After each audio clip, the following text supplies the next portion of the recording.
আসসালামু আলাইকুম। আজকে আমরা যাচ্ছি টাঙ্গাইল জেলায়।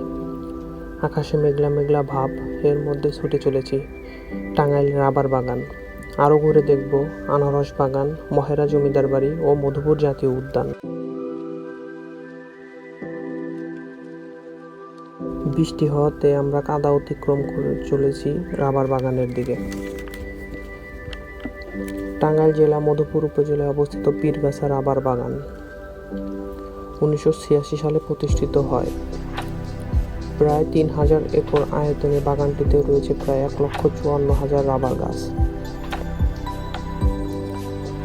আলো ছায়ায় ঘেরা রাবার বনে ছিমছম নীরবতা মনে দেয় প্রশান্তির ছোঁয়া। শ্রমিকরা গাছ থেকে তরল সংগ্রহ করে ফ্যাক্টরিতে প্রসেস করে রোদে শুকিয়ে তা সংগ্রহ করা হয়।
আনারস বাগান।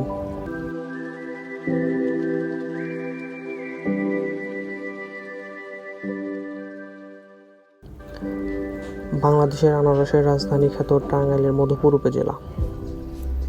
মধুপুরের বুকে আনারসের এই সবুজ ছড়িয়ে আছে মাইলের পর মাইল। এই ভূমিতে মধুপুরের মধুরস খ্যাত।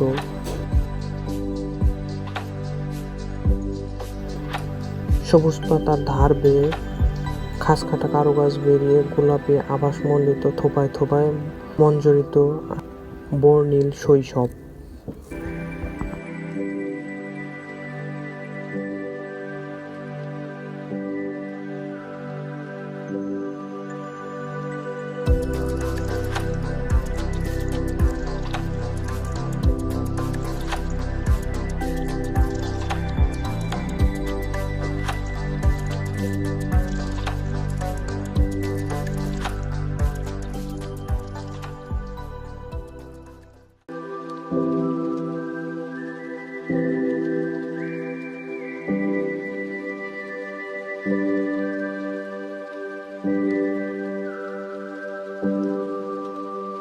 মধুপুর জাতীয় উদ্যান। নানা রকম গাছপালায় ঘেরা মধুপুরের জাতীয় উদ্যান।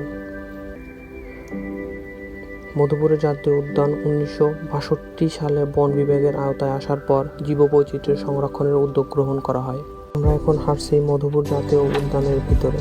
এই রাস্তা ধরে হাঁটতে হাঁটতে আমরা প্রায় উদ্যানের ভিতরে চলে এসেছি। এই রাস্তা ধরে হেঁটে গেলে সামনে চোখে পড়বে বানর সহ কৃত্রিম হরিণ প্রজনন কেন্দ্র এবং বিভিন্ন বাগান।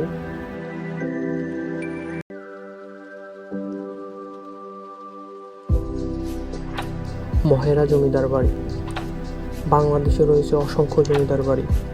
তার মধ্যে অন্যতম একটি জমিদার বাড়ি টাঙ্গাইল জেলার মির্জাপুরে অবস্থিত মহেরা জমিদার বাড়ি,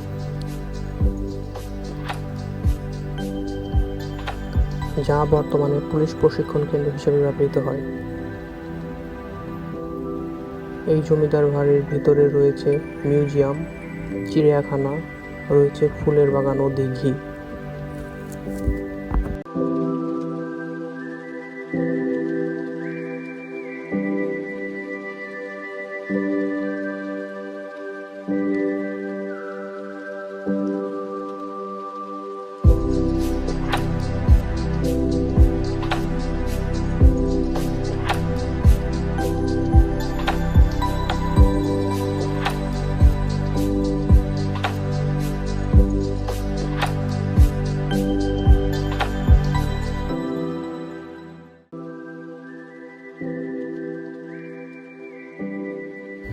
(201 গম্বুজ মসজিদ)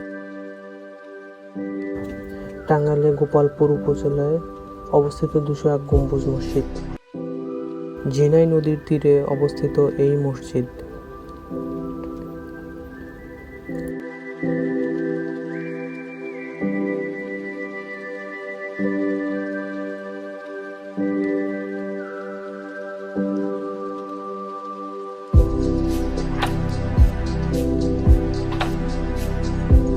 এই মসজিদের ছাদের মাঝখানে তৈরি করা হয়েছে 81 ফুট উচ্চতার একটি গম্বুজ এবং তার চারদিকে 17 ফুট উচ্চতার 200টি ছোট ছোট গম্বুজ।